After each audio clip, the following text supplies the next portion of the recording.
across the world is I Am Kalam. He's a versatile personality, has been a teacher, a script writer and editor, and has taught at the Jawaharlal Nehru University. He belongs to Madhya Pradesh, and before starting a career in script writing accidentally, he used to work with India Today Literary.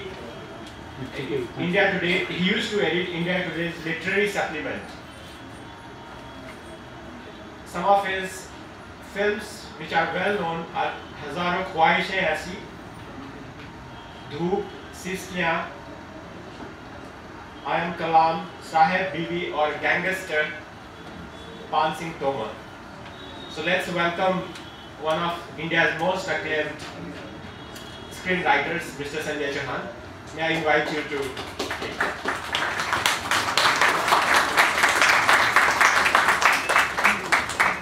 Now may I kindly invite His Excellency Jain Prasad, Ambassador of India to Nepal, to say a few words. Thank you, sir.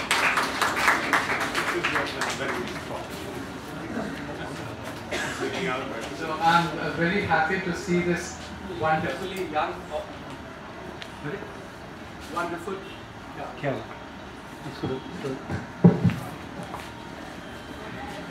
this very young audience here. Very warm welcome to you to the Nepal Bharat Library.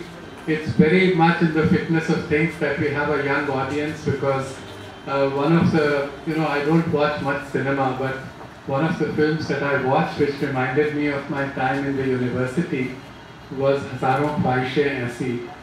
And Mr. Chauhan went to the same university as me, Jawaharlal Nehru University, exactly 10 years after I was in the university. And he would be very happy to know that in Nepal we have a real big cross-section of people who are part of a JNU alumni. I discovered after I came here that I am the second oldest alumnus from our university. And the oldest being, many of you would know this person because he is one of the most eminent political scientists of Nepal and a great democrat, Professor Lok Raj Baral, who was also Nepal's ambassador in India. And the last Prime Minister, Dr. Baburam Bhattarai, he also got his doctoral degree from Jawaharlal Nehru University. So we have a big range of students. I met a very young person, Riddhi Thapa, who has just come out from JNU and got married and came and settled here. So we have a wide range of people, some 70 years old, some 25 years old, who are from JNU, and so it's good that you came here. You have heard all about Mr. Chauhan and what an acclaimed scriptwriter he is. He is a master of dialogue actually. He writes stories, but really his dialogue is gripping. And I was trying my best to be at his event yesterday in time for the inaugural, but I just couldn't make it because I got caught in one part of town where there was a very heavy and sharp downpour. So I'm very happy that today I arrived here 15 minutes before he did. So thank you for waiting for him, and I hope you'll enjoy the talk. And I'm now handing over the mic to the master of the programs here. Thank you so much, Your Excellency. May I now kindly once again invite Sanjay ji. This will be an hour and a half, nearly an hour and a half talk. We will also open the floor for the audience so that you could directly interact with them. You can ask your questions. Please do not hesitate to ask your questions because we really want this interaction program to be very interactive. So I hand it over to you, Sanjay.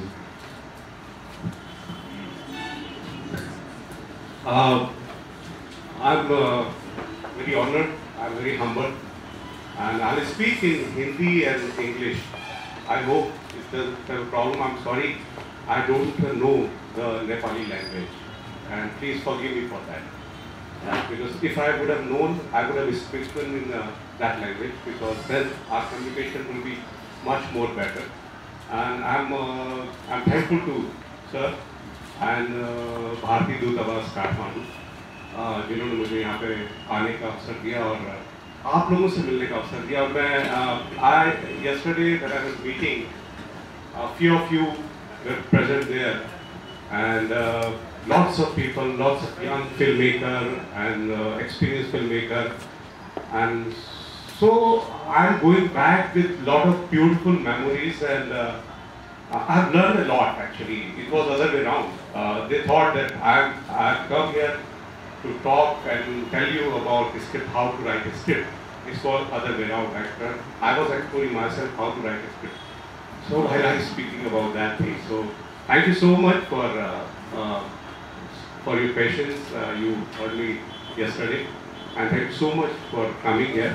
And I'm going to bore you for 1 hour, so please forgive me for that. I'm apologizing. पहले से मैं माफ़ी मांग रहा हूँ कि मैं बहुत बोर करूँगा आप लोगों को।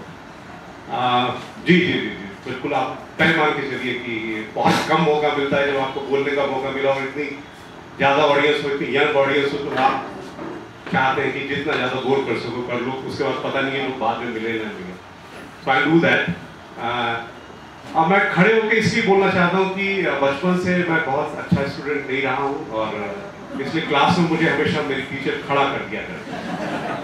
सो प्लीज डोंट फील कि मतलब मैं बहुत ही हम्बल होकर खड़ा होकर आपसे बात करूँ, ऐसी बात नहीं, बचपन से आदत है खड़ा होने की। सो इसलिए मैं कर रहा हूँ खड़ा होकर बातचीत, और शायद थोड़ा सा इसलिए भी कि आपके चेहरे भी देख सकूँ मैं, क्योंकि वन है ना, ऐसा लगता है कि स्काइप पे बात कर रहे हैं तो हम लोग, बहुत अजीब सा होता है। और क्योंकि ये मैंने ये महसूस किया है कि जैसे जैसे हमारे कम्युनिकेशन के साधन बढ़ते जा रहे हैं वैसे वैसे हमारे बीच में दूरियां बढ़ रही हैं। आप पाएंगे कि फेसबुक में आप जाते हैं, फेसबुक सबसे पहले फेसबुक ऑन होता है आपका, है ना, जैसे कंप्यूटर आप ऑन करेंगे आप पाएंगे कि सबसे पहले फेसबुक पेज पहले में आता है। मतलब आप जैसे ही www करेंगे तो फेसबुक पहले आएगा, फिर आप फेसबुक को ऑन कर देते हैं, फिर आप फीड कर देते हैं, फिर आप जाकर के देखते हैं किसने क्या क्या बोला, फिर उसके बाद में जाकर के आप व्हाट यू डू दैट, किसी का बर्थडे किसी का कुछ है, लाइक डिसलाइक या वो कर देते हैं, सारी चीज़ें कर देते हैं। और आपके बर्थडे पे अगर आपने हैप्पी बर्थडे विश कर दिया तो आप मान के चलते हैं कि यू विश, वो आपका दोस्त है, वो पड़ोस में रहता है, बट कंप्यूटर में आपने कर दिया हैप्पी बर्थडे तो आपको लगता है अच्छा। एंड उसके कारण सबसे बड़ी गड़बड़ जो हो गई है कि हम इतने इनसेंसिटिव हो गए हैं कि you type, you put the message, your personal message, friends, I want to share that my mother passed away yesterday, and you find 104 likes. ये बहुत अजीब सी चीज है कि आपकी माँ मर गई और 104 लोगों को पसंद आया हो। सो ये है ना, कम्युनिकेशन के कारण हम लोग ये कह रहे हैं कि हमारा साधन तो बढ़ गए, व्हाट्सएप में आ गया है, व्हाट्सएप में आपने किससे बात करी, किस टाइम पे बात करी, आपको सब पता चल जाता है, लेकिन हम लोगों ने आपस में बात करना कम कर दिया है। सो मुझे इसलिए खड़े होकर बात करना इसलिए भी ज़्यादा अच्छा लगता है कि आपके चेहरे देख सकूं, आपके रिएक्शन देख सकूं। आप गुस्से से मुझे देख रहे हो तो मुझे वो भी नजर है कि भैया बच के निकल गए चुपचाप से। So that's very today's topic is about 100 years of cinema, and I want to share my personal experience. I don't want to talk very theoretical and bookish knowledge because बहुत बोरिंग हो जाता है। मैं बोल सकता हूँ, मैंने बहुत किताबें पढ़ी हुई हैं, मैं जेएनयू का पढ़ा हुआ हूँ, और जेएनयू में पढ़ने का एक सबसे बड़ा फायदा जो होता है कि वो होता है आप किसी भी टॉपिक पे बोल सकते हैं। या मैं ईमानदारी से बोल रहा हूँ, जो जेएनयू के हमारे मेरे सीनियर भी हैं, मेरे जूनियर भी यहाँ पे बैठे हुए हैं, वो इस बात को वाउच करेंगे कि जेएनयू में पढ़ने का जो सबसे बड़ा फायदा है कि आप किसी भी टॉपिक पे बात कर सकते हैं। Because as a student I was privilege, मैं हिंदी लिटरेचर का स्टूडेंट था, लेकिन मैं पॉलिटिकल साइंस की क्लास में जाकर के बैठ सकता था, वहाँ पे प्रोफेसर मुझे मना नहीं कर सकता था। मैं रोमिला थापर की हिस्ट्री की क्लास में जाके बैठ सकता था, वहाँ पे वो मना नहीं करती थी, या अटेंड कर सकता था। हमारी क्लास में प्रोफेसर नामवर सिंह की क्लास में बहुत सारे पॉलिटिकल सोशल साइंस के और हिस्ट्री के स्टूडेंट आकर के बैठ जाते थे, सुनते थे, उनको कोई मना नहीं करता था। तो बहुत इंटरडिसिप्लिनरी उस तरह की चीज़ें थी, तो इसलिए हम लोग किसी भी टॉपिक पे बात कर सकते हैं। और इसके लिए हम लोगों ने क्वाइन किया था वर्ड की काउ पे निबंध याद कर लो, आप किसी भी चीज़ पे बोल सकते हैं। मैं बिल्कुल ईमानदारी से बता रहा हूँ, और प्लीज आप सब लोगों के लिए बोल रहा हूँ कि आप काऊ पे निबंध जरूर याद रखना, है ना। गाय पे निबंध, गाय के 4 पैर होते हैं, 2 सींग होते हैं, एक पूंछ होती है। आप कहेंगे कि नहीं भाई साहब आपको है ना रॉकेट साइंस पे बात करनी है, सो मैं कहूँगा कि नहीं, रॉकेट साइंस, हिंदुस्तान ने रॉकेट साइंस पे बहुत तरक्की कर ली है। रॉकेट ऊपर जब जाता है तो नीचे से जमीन दिखाई देती, जमीन पे घास होती, घास के ऊपर गाय खड़ी होती, गाय के 4 पैर, 2 सींग, एक पूंछ होती है। आप कहेंगे कि मतलब नहीं उस पर नहीं करना है, आपको केमिस्ट्री में करना है, आपको किस केमिस्ट्री में बोलना है। तो मैं कहूँगा केमिस्ट्री बहुत ही अच्छी चीज़ है, उसमें बहुत सारे केमिकल्स होते हैं, जिस तरह से हमारी बॉडी में होते हैं, जिस तरह से जानवरों में होते हैं। जानवरों में गाय भी एक जानवर है, गाय के 4 पैर, 2 सींग, एक पूंछ होती है। तो ये बहुत अच्छा फायदा है आपको जीवन में पढ़ने का। तो मैं 100 Years of Cinema में भी काऊ पे निबंध याद करके आया। सो आप ये तो समझिएगा कि आप बहुत ज्ञान लेकर के यहाँ से जाएंगे, है ना। काऊ पे निबंध पढ़ो। आप लोगों को पता होगा, आप लोग मुझसे ज्यादा जानते होंगे कि हिंदुस्तान में सिनेमा बाय एक्सीडेंट आया है, प्लान तरीके से नहीं आया है। और आप लोगों को ये भी पता होगा कि ल्यूमियर ब्रदर्स जो थे, जिन्होंने प्रोजेक्शन इन्वेंट किया था, जिन्होंने 1-1 मिनट की फिल्में बनाई थी, उन्होंने वो फिल्में ग्रैंड होटल पेरिस में दिखाई थी, मेरे ख्याल है 1895 में दिसंबर में। और उसके बाद में उनके एक स्टूडेंट थे मॉरिस करके, वो ऑस्ट्रेलिया जा रहे थे शिप में।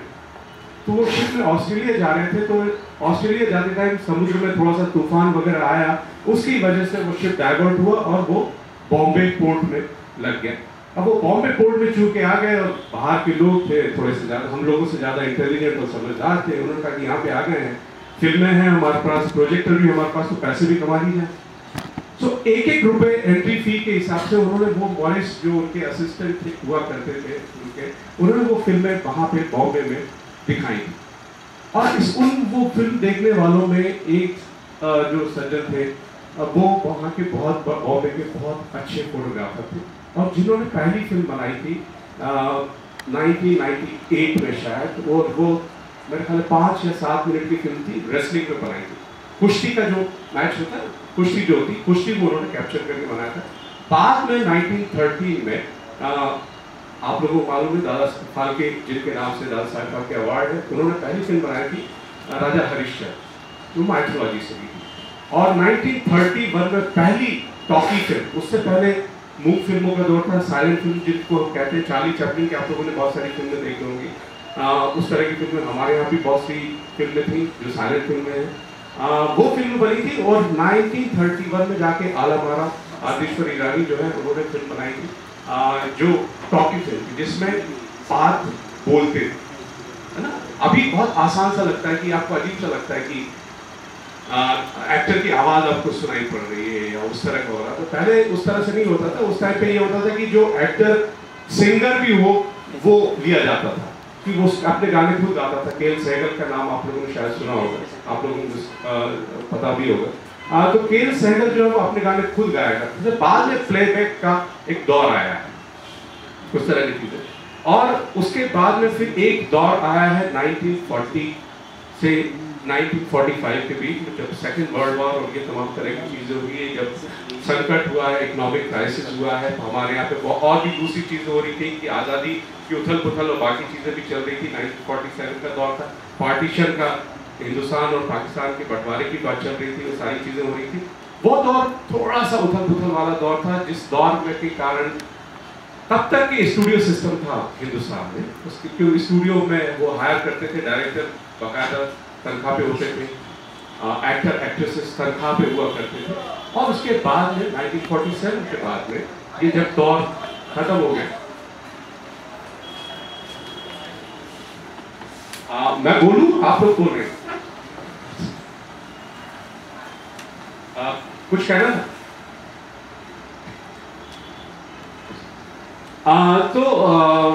नहीं कुछ नहीं, थोड़ा सी। तो 1947 के बाद में स्टूडियो सिस्टम हमारे यहाँ पे खत्म होता है हिंदुस्तान में, और फिर इंडिविजुअल बाहर से प्रोड्यूसर आते हैं, बहुत से उस तरह की चीज़ें आती हैं। उसमें जो एक बहुत ही इंटरेस्टिंग चीज़ होती है, और आप लोगों को पता होगा कि हिंदुस्तान पाकिस्तान के बंटवारे के बाद में बहुत सारे लोग पाकिस्तान से आए थे, लाहौर से आए थे, कराची से आए थे, तमाम तरह से। इधर से बंगाल से बहुत सारे लोग बॉम्बे पहुँचे थे। साउथ से बहुत सारे लोग बॉम्बे पहुंचे, तो इसलिए एक जो सबसे यूनिक चीज़ है जो आप हिंदी फिल्मों का मैं कह सकता हूँ, मुझे नहीं पता नेपाली फिल्मों में ऐसा होता है, नेपाली फिल्मों में ऐसा होता है क्या कि कहानी किसी की हो, स्क्रीन प्ले किसी का हो, डायलॉग किसी का हो, होता है?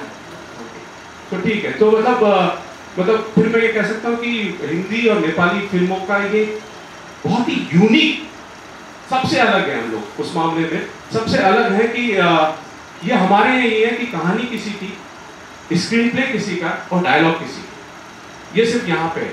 अगर आप हॉलीवुड या अमेरिकन फिल्म जगत को आप देखें तो वहाँ पे अमूमन एक आदमी या दो आदमी मिलके स्क्रीन पे पूरा का पूरा लिखते हैं, जिसमें डायलॉग भी वही लोग लिखते हैं। ऐसा नहीं होता कि उसमें डायलॉग का क्रेडिट किसी और को दिया जाए।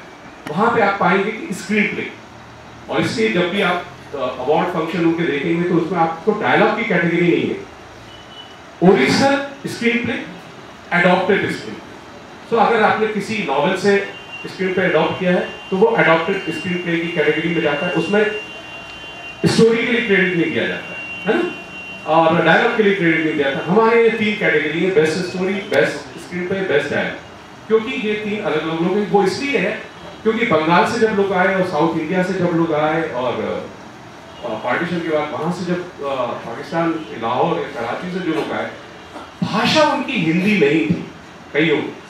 तो वो ऋत्विक घटक ने मधुमती फिल्म लिखी, आप लोगों को पता होगा, बहुत बड़े फिल्मकार हैं बंगाल के, और मधुमती फिल्म लिखी है उन्होंने दूसरे डायरेक्टर के लिए। और वो जाहिर है कि वो बंगाली थे, उनको हिंदी भाषा नहीं पता थी, तो वो स्क्रीन प्ले अंग्रेजी में लिखते थे। तो स्क्रीन प्ले अंग्रेजी में लिख करके देने का एक दौर शुरू हुआ। अब वो डायलॉग क्या होंगे, वो डायलॉग लिखने के लिए फिर उर्दू के पोएट्स या उर्दू के जो राइटर है या हिंदी के जो राइटर है वो साथ में जुड़े। तो इसलिए हमारे यहाँ ये कैटेगरी है, स्क्रीन पे किसी का और डायलॉग किसी के, तो भाषा उस तरह की हुआ करती है। ये एक बहुत यूनिक चीज है और मुझे लगता है कि हमें इस पर गर्व होना चाहिए, बजाय इसके कि हम शर्मिंदा हो। अक्सर हम लोग है ना बाहर के स्टैंडर्ड को देख करके बहुत शर्मिंदा होते हैं। कल मेरे दोस्त ने उसका बात का जिक्र किया, वहाँ पे मुझसे सवाल पूछा गया था कि ऐसा क्यों नहीं होता कि हमारी फिल्में ऑस्कर में क्यों नहीं जाती। अब मेरा पूरा कहना ये है कि हम यार ऑस्कर को खुदा क्यों मान के चल रहे हैं? भगवान है क्या ऑस्कर? अगर ऑस्कर आपको मिल जाता है तो क्या हो जाएगा? अगर आपको 3.5 करोड़ आपकी यहाँ की जनता, नेपाली जनता आपकी फिल्म देखती है तो मुझे लगता है कि उससे बड़ा ऑस्कर कोई नहीं। और अगर आपको शर्मिंदगी है कि भाई 3.5 करोड़ हमारी जो हम लोगों ने देखी है, नहीं हमें ऑस्कर मिल जाए, हमें पूर्ण कोई नहीं देखे, सिर्फ मैं और आप देख लें, लेकिन हमें ऑस्कर मिल जाओ, अगर उससे आपको खुशी मिलती है, बहुत गलत है, अच्छी बात नहीं। अगर मैं ये कहूँ कि मतलब हिंदुस्तान की पूरी जनता मेरी फिल्म पासिंग तोमर न देखे, लेकिन ऑस्कर में उसको भेज दिया जाए, उसको ऑस्कर अवार्ड मिल दिया जाए और मैं बहुत खुश हो जाऊँ, तो मुझे लगता है मैं इसको डूब मरने की जरूरत है। क्या फायदा उस फिल्म का जिसके लिए बनाई गई उसने नहीं देखा, है ना? तो एक अजीब तरह का है कि हम बाहर को लेकर के थोड़ा सा ज्यादा शर्मिंदगी महसूस करते हैं। हमको लगता है कि हमारे रूट्स पे, हमारी कहानियों पे, हमारी उस पे बहुत नाज होना चाहिए। और हम लोगों के पास में लिटरेचर, कल्चर, माइथोलॉजी का बहुत बड़ा, बहुत रिच है। हम लोग बाहर से लोग आते हैं, बाहर से लोग आकर के रिसर्च करते हैं, और कई बार वो लोग कई ऐसी कहानियां खोज के चलते हैं, हम लोग कहते हैं हमारे पास तो पता था, हमें पता है वो कहानी, लेकिन हम लोगों ने कभी उसको एक्सप्लॉइट करने की कोशिश नहीं की, हमने कभी उसको जानने की कोशिश नहीं की, है ना? तो इसलिए मैं कई बार ये भी कहता हूँ कि कई बार हम जब अपने शहर से बाहर जाते हैं तो अपने शहर को ज्यादा समझते हैं, अपने देश से बाहर जाते हैं तो अपने देश के बारे में कई नई चीजें हम लोग पता करते हैं। तो मुझे लगता है वो एक थोड़ा सा नए नजरिए से देखने की जरूरत है और उस तरह से खोजने की जरूरत है। ये थोड़ी सी कोशिश उस दौर में हुई जो 1945 के बाद में, जिसको गोल्डन पीरियड कहा जाता है हिंदी सिनेमा का, उस दौर में ये चीजें हुई जब बिमल रॉय काम कर रहे थे, जब गुरुदत्त काम कर रहे थे, जब राज कपूर काम कर रहे थे, जब के आसिफ काम कर रहे थे, ये तमाम लोग उस तरह के काम कर रहे थे। उसके बाद एक दौर पूरा का पूरा आता है जो इसको हम एस्केपिस्ट सिनेमा कहते हैं, और ये वो दौर है, थोड़ा सा डिसइल्यूजन का दौर है। और आप पाएंगे कि अगर आप जोड़ना चाहें अपनी फिल्मों को, तो आप पाएंगे कि आप अपनी फिल्मों को बहुत खूबसूरती से उस टाइम के राजनीतिक माहौल के साथ में कहीं ना कहीं पैरेलल जोड़ सकते हैं। आज़ादी के बाद में एक जोश था, एक जज्बा था कि हम आज़ाद हो गए हैं, देश बदलेगा, चीजें बदलेंगी, वो धीरे धीरे धीरे धीरे करके डिसइल्यूजनमेंट का दौर आया, एस्केपिस्ट सिनेमा हो गया, फिर नाच गाना मस्ती करो, भूल जाओ, गम भुलाओ, वहां पे सिनेमा जाओ, सिनेमा देखो और उस तरह की चीजें करो, एक वो दौर आया। उसके बाद में एक सबसे खराब दौर आया, और माफ कीजिएगा मैं उस दौर में बॉम्बे पहुंचा, सबसे खराब दौर, और वो सबसे खराब दौर था डीवीडी का दौर। डीवीडी कॉपीज हमसे ज्यादा अच्छी किसी ने नहीं करी, है ना। मतलब आप लोग मुस्कुरा रहे हैं, मैं बहुत गर्व से कह रहा हूँ कि हिंदुस्तान में अमेरिकन फिल्मों की डीवीडी की कॉपी मुझे नहीं लगता किसी और कंट्री ने इतनी की होगी जितनी चोरी हम लोगों ने की, और डंके की चोट पे मतलब ऐसी ऐसी की है कि मतलब मेरे एक डायरेक्टर फ्रेंड है, कल मैं अपने दोस्तों से शेयर कर रहा था, मेरे एक डायरेक्टर फ्रेंड है और वो ही इज एक्सपर्ट है, वो डीवीडी की चोरी करने में एक्सपर्ट है। तो मैं उसकी एक फिल्म देख रहा था, उसमें एक सीन बहुत खूबसूरत था और वो ओरिजिनल फिल्म में नहीं था जिसकी उन्होंने चोरी की। तो मैंने उससे पूछा कि यार ये सीन, इतना खूबसूरत सीन तूने शूट कैसे किया? ये सब कि ओरिजिनल में नहीं था। मैंने कहा फिर पता नहीं कैसे हो गया होगा। तो वो डर गया था कि यार ओरिजिनल में नहीं था तो इसमें कैसे आ गया ये सीन। तो मतलब बजाय इसके कि वो इस चीज का गर्व महसूस करे कि उसने एक अच्छा सीन क्रिएट किया, वो डर गया था उस तरह। अब मैं फिर से शेयर करना चाहता हूँ कि मेरे साथ में भी इस तरह का बहुत उस तरह के हुए कि डीवीडी की कॉपी मैंने भी की है ना। मतलब तो ये मत समझिएगा कि बड़ा ईमानदार, बड़ा अच्छा आदमी हूँ, बड़ा सच्चा आदमी हूँ, है ना, और आप लोगों को ज्ञान दे रहा हूँ कि भाई साहब डीवीडी की चोरी करना गलत बात है, ऐसा कुछ नहीं, मैंने चोरी की, ठीक है। और उसके बाद में मैंने तय किया, और वो जो डीवीडी की कॉपी मैंने चोरी की है और जो फिल्म बनी हिंदी की, और उसका जो प्रोड्यूसर है वो फिल्म का नाम है सिस्किया। हाँ, मैं बताना भी चाहता हूँ फिल्म का नाम है, फिल्म का नाम सिस्किया है, और मेरा प्रोड्यूसर आज तक वो सिस्किया बन रहा है क्योंकि फिल्म इतनी बुरी तरह फ्लॉप हुई कि पूछिए मत, है ना। तो उसके बाद में मैंने तय किया कि नहीं, मैं डीवीडी की कॉपी नहीं करूंगा। हाँ, और मैं ये किस्सा बहुत ही पर्सनल किस्सा है और इसका 100 years ऑफ सिनेमा से बहुत ज्यादा कुछ ठीक है बहुत ज्यादा जुड़ा हुआ है, क्योंकि ये उस दौर की मैं बात कर रहा हूँ जब हम डीवीडी की कॉपी किया करते थे। और मैंने तय किया इस फिल्म के बाद में, डीवीडी चोरी करने के बाद में, कि मैंने कहा मैं जेएनयू में पढ़ा हूँ, थोड़ी सी अपने आप पे, अपने एजुकेशन पे और उस इंस्टीट्यूट के कारण एक शर्म सी आई कि मैं इतने बड़े इंस्टीट्यूट में पढ़ा हूँ जिसका दुनिया भर में नाम है, वहाँ से पढ़ करके, वहाँ से मैंने एमए किया है हिंदी लिटरेचर में, वहाँ से मैंने एमफिल किया है, रिसर्च किया है हिंदी लिटरेचर में, मैं वहाँ से पढ़ के आया हूँ, मैं कर क्या रहा हूँ यहाँ पे, है ना, क्या कर रहा हूँ मैं, डीवीडी की चोरी। सो मैं गर्व से क्या बताऊंगा अपने बच्ची को और या अपने परिवार को कि बेटा क्या करते हो तुम? डीवीडी की चोरी करता हूँ। तो मेरी फैमिली कहेगी वेरी गुड, ऐसा तो होगा नहीं, राइट। सो मैंने तय किया कि मैं डीवीडी की चोरी नहीं करूंगा, और ये मैं हर जगह शेयर करना चाहता हूँ और करता हूँ ये कहानी अपनी। तो जब मैंने तय कर लिया कि मैं डीवीडी की चोरी नहीं करूंगा, तो again I want, why I tell this story, because it shows typical Bombay और हिंदी फिल्म इंडस्ट्री का एक बहुत अच्छा चेहरा, ठीक है, बहुत अच्छा चेहरा कह रहा हूँ मैं, बुरा नहीं। सो मैंने जब तय किया कि मैं डीवीडी की चोरी नहीं करूंगा और डीवीडी की कॉपी नहीं करूंगा, मैं ऐसी कोई फिल्म नहीं लिखूंगा जो डीवीडी पे बेस्ड हो, तो मैंने काम बना करना शुरू किया। काम बनना शुरू कर दिया तो लगभग 9 महीने तक मेरे पास एक भी काम नहीं आया, क्योंकि वो दौर ही ऐसा था कि हर कोई डीवीडी की कॉपी कर रहा था। तो सब लोग कहते थे कि कर लेना, पैसे मिल जाएंगे, वो तो, लेकिन मेरी जिद थी कि नहीं करूंगा यार, मैं हो गया बहुत, तो मैंने नहीं किया था उस तरह करके। और 3 महीने का किराया मेरा जो घर का है, वो बॉम्बे बहुत ही सस्ती जगह नहीं है, बहुत महंगी जगह है। आप लोग में से कुछ लोग गए होंगे तो आपने महसूस किया होगा, बहुत महंगी जगह रहने के लिए, सर्वाइवल बहुत कठिन है। और मैं बैचलर नहीं था, मैं शादीशुदा, मेरी एक बच्ची थी, तो इसलिए और ज़्यादा कठिन।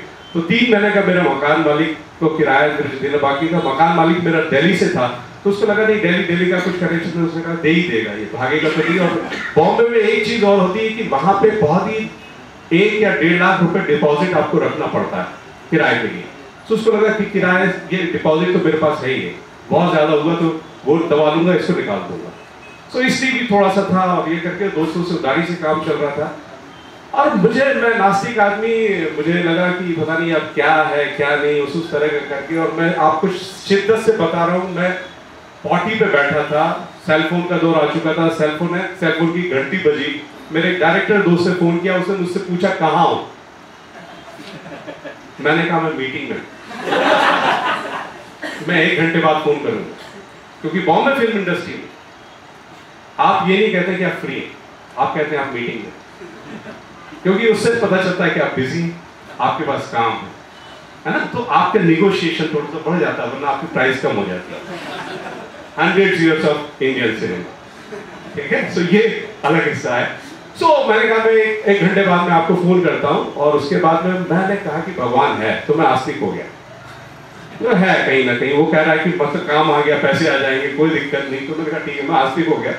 अब मैं बाहर आया, मैं आधे घंटे बाद मैंने उसको फोन कर दिया, और आधे घंटे बाद क्यों फोन कर दिया, मुझे लगा 1 घंटे तक अगर मैंने वेट किया और किसी दूसरे राइटर को फोन कर लिया तो दिक्कत है ना, कंपटीशन भी है, सर्वाइवल भी है, सारी चीजें हैं। तो मैंने आधे घंटे फोन कर दिया कि मेरी मीटिंग खत्म हो गई, मैं फ्री हो गया, क्या करना है, तो उन्होंने कहा कि आ जाओ, ये प्रोड्यूसर से मिलना है, पैसे फटाफट मिल जाएंगे, स्टोरी स्क्रीन पे बिल्कुल तैयार है, डायलॉग लिखने हैं। तो मैं तुरंत चला गया वहाँ पे, मैंने कहा बहुत बढ़िया यार, बहुत अच्छा। वहाँ पे माहौल, और बहुत आप लोग पाएंगे कि बहुत सारे डायरेक्टर वहाँ से बाहर से आए हो, पंजाब से, और उस तरह से करके, तो बहुत ही बढ़िया पंजाबी, मतलब पप्पियाँ झप्पियाँ वाला माहौल, बहुत खुशी का माहौल, गले मिल रहे हैं लोग, सेलिब्रेट कर रहे हैं, ये कर रहे हैं, वो कर रहे हैं। उनका संजय तू आ गया, बढ़िया है, डायलॉग लिख ले, स्टोरी स्क्रीन पे सारी तैयार है, बस डायलॉग लिखने शुरू कर देते। तो मैंने कहा ठीक है, बोले पैसे वैसे की चिंता मत करना। मैंने कहा अरे बाप रे बाप, कमाल हो गया।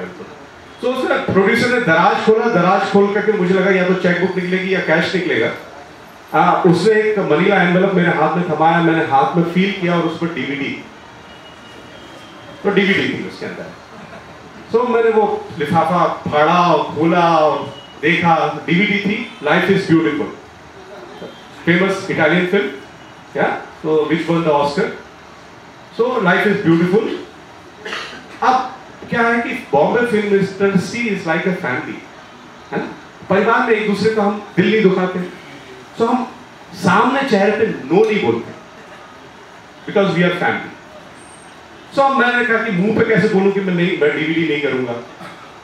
सो मैंने कहा कि सर एक काम कीजिए, मुझे 2 दिन का टाइम दीजिए, मैं ये फिल्म मैंने देखी नहीं, ये फिल्म, तो एक तो वो वैसी प्रोड्यूसर नाराज होगा, किस तरह का राइटर है, ऑस्कर विनिंग फिल्म नहीं देखी, ऑस्कर विनिंग फिल्म नहीं देखी, तो ये राइटर क्या लिखेगा।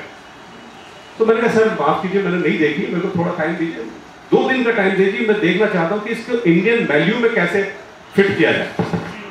सो डायरेक्टर ने कहा कि वो चिंता तुम मत करो, हमने सोच लिया। तो मैंने कहा कैसे, क्या करना है। बोले युगांडा, ईदी अमीन रातों रात उसे इंडियन से कहा भाग जाओ यहाँ से, हो गई स्टोरी हमारी। तो मैंने कहा सर फिर भी मुझे थोड़ा सा देखने दीजिए, मतलब दे दीजिए टाइम 2 दिन का, मैं करता हूँ। मैं वापस आ गया, मेरा टाइम, मैं चाहता था कि ना कहने के पहले मैं थोड़ा सा टाइम मुझे मिल जाए, कुछ तो सोचने का मौका मिल जाए, कैसे ना बोलना है ना, नाराज नहीं करना है। तो मैं घर आ गया, घर आके मैंने अपनी पत्नी से कहा कि भाई ये डीवीडी है, पैसे हैं, किराया है, घर का खर्चा है, करना है कि नहीं करना बोलो। सो मैंने कहा यार तूने मुझसे पूछ के स्क्रिप्ट राइटर बना था क्या, है ना, ये तेरी खुजली थी, तूने ये थोड़ी बोला था ना मुझसे कि मतलब मैं स्क्रिप्ट राइटर बनूं। हम दोनों एक दूसरे से प्यार किया था, हम दोनों ने एक दूसरे से शादी की, she is again from JNU, so that's another problem. या बिकॉज मतलब जेएनयू वालों से अगर शादी कर लो तो फिर आपकी जिंदगी बहुत अच्छी हो जाती है। सो